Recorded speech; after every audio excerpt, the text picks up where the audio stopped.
Hello, welcome to our channel. This video is designed for advanced English listeners. You will hear abstract ideas, symbolic language, and long stretches of uninterrupted thought. If you are looking for lighter listening practice, this may not be the right place to start. But if you want to challenge your attention, train your ability to follow meaning without guidance, and explore how ancient stories reflect modern behavior, to stay with this video. If you find this experience valuable, consider subscribing, sharing, or leaving a comment. Now, let's begin. There is a strange comfort in repetition, not because it reveals something new, but because it removes uncertainty. To repeat is to avoid risk. To echo is to avoid exposure. In the ancient myth, Echo does not lose her voice entirely. She loses initiative. She can still speak, but only after someone else has spoken first. Her words are no longer her own. They are reflections, delayed and dependent. This detail is often overlooked. The tragedy is not silence, it is dependency. Echo does not disappear because she is unheard. She disappears because she can no longer begin. And this pattern feels unsettlingly familiar. In modern communication, many people speak constantly. Messages are shared, thoughts are posted, reactions are immediate. Yet initiation is rare. Much of what is said today is shaped as a response, a reply to a trend, a reaction to an opinion, an answer to an invisible audience. The fear is subtle but powerful, speaking without being acknowledged. So words become cautious, designed to fit, adjusted to be received. This is not dishonesty, it is adaptation. Like echo, people learn which tones return safely, which phrases are repeated, which emotions are rewarded. And slowly, originality begins to feel dangerous. To speak first is to risk being ignored. To speak differently is to risk misunderstanding. Repetition feels safer. It keeps the speaker present without fully exposing them. But something important is lost in this process. When expression becomes reactive, identity becomes conditional. Thought follows response, not the other way around. And over time, the voice weakens, not in volume, but in direction. Echo's curse was not imposed violently. It was subtle. She remained visible. She remained audible. But she no longer shaped the conversation. This is how psychological erosion often works. Not through force, but through convenience. To understand why repetition feels so safe, we need to look at what happens when it fails. Speaking first means entering uncertainty. There is no guarantee of response, no confirmation that the message landed, no reassurance that it mattered. Silence, in this context, does not feel neutral. It feels evaluative. The absence of reaction is often interpreted as judgment. So people learn quickly. They learn which words survive, which tones return engagement, which ideas disappear without a trace. This learning is rarely conscious. It happens gradually, through small adjustments. A post that receives attention is remembered. A message that receives nothing is quietly avoided next time. And soon, expression becomes predictive rather than exploratory. Instead of asking, "What do I want to say?" the question shifts to, "What is likely to be received?" This shift changes everything. Because meaning no longer comes from within, it comes from anticipation. The speaker begins to mirror the audience before the audience even appears. This is where repetition becomes comforting. Repeating a familiar idea feels safer than testing a new one. Echoing a popular sentiment feels safer than introducing a private thought. Repetition reduces exposure. If the words fail, they were never fully owned to begin with. This creates a psychological buffer. The self remains protected, but also partially absent. Over time, this pattern reshapes identity. People do not lose their voice. They lose authorship. Their words exist, but they do not originate. They circulate. And circulation feels productive, busy, engaged. But circulation is not movement. It does not lead forward. It moves sideways. The same ideas return in new forms, slightly adjusted, never challenged deeply. This is why repetition can feel exhausting without ever feeling empty. There is activity, but no resolution. In the myth, this is the quiet cruelty of the punishment. The voice remains, but it cannot act. The modern equivalent is similar. Communication is constant, but direction is unclear. People speak often, yet feel strangely unheard. Because being heard is not about response. It is about recognition. And recognition requires risk. To be recognized, one must reveal something untested, something that may not return approval. Repetition avoids this risk. It keeps the speaker present but unseen. This is why fear of being ignored is more powerful than fear of being disliked. Dislike still confirms existence. Ignoring erases it. So repetition becomes a strategy for survival. Not social survival alone, but psychological stability. The echo reassures the speaker that they are still inside the conversation. But reassurance is not the same as grounding. Without initiating thought, the mind begins to rely on external signals.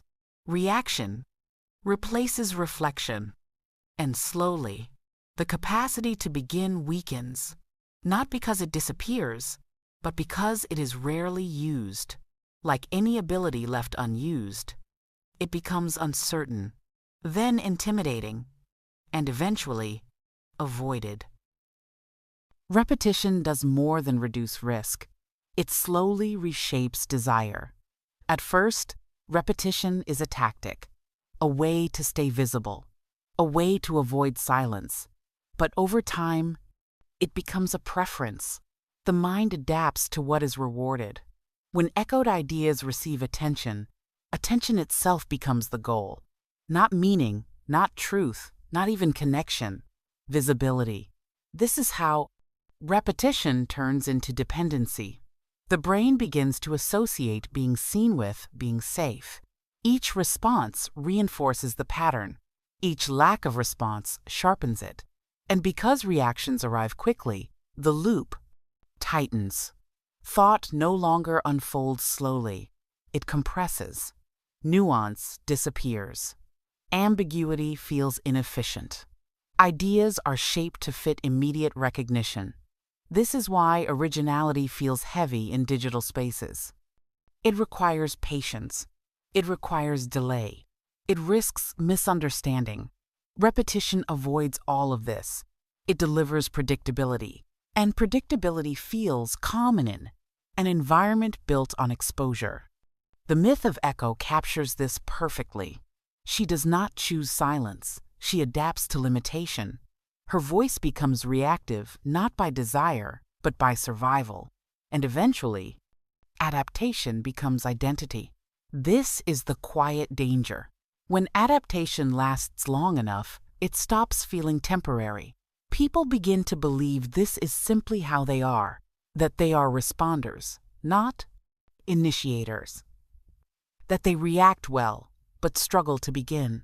In modern life, this shows up everywhere. Conversations start with agreement, not curiosity. Opinions echo prevailing tones.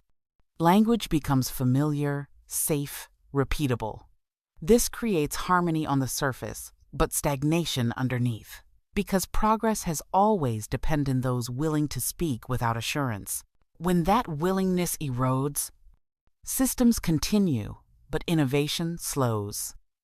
And on an individual level, the cost is subtle but deep. People begin to feel interchangeable. If everyone sounds similar, anyone can be replaced. This fuels anxiety. So repetition increases, attempting to secure presence. But the effect reverses. The more repetitive expression becomes, the less distinct the voice feels. Visibility rises. Recognition fades. This contradiction produces exhaustion. People speak more, but feel less real. They share constantly, yet feel increasingly distant from what they actually think. Because thinking now happens externally. Before an idea is fully formed, it is already shaped for response. And without internal development, ideas remain fragile, dependent. Like Echo's voice, they exist only when returned. This is why silence feels threatening. Silence removes the mirror. Without immediate feedback, the self feels unstable. But instability is not weakness. It is the beginning of authorship. And authorship is what repetition quietly replaces. As repetition becomes the dominant mode of expression, it begins to alter how people relate to one another. At first, this change is almost invisible. Conversations still happen, messages are exchanged, reactions appear, but something essential shifts beneath the surface. Interaction becomes safer, yet thinner. People learn how to agree quickly, how to mirror tone, how to align without revealing too much. Disagreement starts to feel inefficient. Curiosity feels slow. So communication moves toward familiarity. This familiarity creates comfort, but it also creates distance. Because true recognition requires friction. To be known by another person means being misunderstood first. It means allowing the other to see something unfinished. Repetition avoids that stage. It presents polished fragments, already tested, already accepted elsewhere. So relationships begin at the surface and remain there. Everyone is visible. Few feel deeply seen. This produces a specific kind of loneliness. Not the loneliness of isolation, but the loneliness of constant contact without depth. People are surrounded by voices, yet unsure if any of them truly respond. Because response is not the same as encounter. Encounter requires risk. When communication becomes primarily reactive, risk disappears. And without risk, connection loses weight. This is why many modern interactions feel strangely reversible. They can be paused, muted, replaced. Nothing irreversible is exchanged. The self remains intact, but untouched. Over time, this creates emotional fatigue, not from conflict, but from maintenance. Maintaining presence, maintaining tone, maintaining relevance. Repetition sustains visibility, but it demands constant upkeep. And the more energy spent maintaining expression, the less remains for reflection. This is where the cycle tightens. The fear of being ignored pushes people to speak more. Speaking more increases repetition. Repetition reduces depth. Reduced depth increases loneliness. Loneliness increases the need to be seen. And the cycle continues. Breaking this cycle does not require silence. It requires initiative. Not louder speech, but earlier speech. Not reaction, but origin. The courage to begin without knowing how it will be received. This moment is uncomfortable. It introduces uncertainty back into communication. But uncertainty is the gateway to meaning. Without it, expression becomes endless but empty. The ancient story does not condemn repetition. It warns against living inside it. A voice that never begins eventually forgets that it can. Leaving repetition is not liberating at first. It is unsettling. When someone stops echoing what already exists, they lose the protection of familiarity. There is no immediate confirmation, no instant signal that the fresh words were acceptable, no guarantee of return. This is why many people sense discomfort the moment they speak without reference. The silence afterward feels heavier than expected, not empty, but exposed. Because now the words belong fully to the speaker. They cannot be dismissed as repetition. They cannot hide behind consensus. They cannot be blamed on the moment. This responsibility feels unfamiliar. And unfamiliarity is often mistaken for danger. The mind begins to question itself. Was that too much? Was that unclear? Was that unnecessary? Repetition avoids these questions. Initiation invites them. This is why many people return to echoing even after recognizing its limits. Repetition may feel shallow, but it is predictable. Initiation feels meaningful, but unstable. And meaning always carries risk. In the myth, the turning point does not arrive through confrontation. There is no argument, no refusal. There is only fading. The voice weakens not because it is silenced, but because it is unused in its original form. This detail matters. Loss does not always announce itself loudly. Sometimes it arrives as habit, a gradual preference for safety over authorship. The modern parallel is clear. People do not stop thinking. They stop beginning. They refine reactions. They polish responses. They optimize timing. But the internal spark that initiates thought is postponed again and again until it feels distant. This is not a moral failure. It is a structural one. Environments that reward speed and agreement make slowness and originality feel inefficient. So those qualities retreat. But retreat is not disappearance. The capacity to begin remains. It simply waits. Often, it waits behind discomfort, behind awkward pauses, behind posts that receive no reaction, behind conversations that do not resolve neatly. This is where the cycle can break, not by rejecting repetition entirely, but by interrupting it, by allowing one unmirrored moment, one sentence that does not return approval, one thought that is not immediately echoed. This moment feels small, but it restores direction. Because authorship is not built through confidence, it is built through tolerance.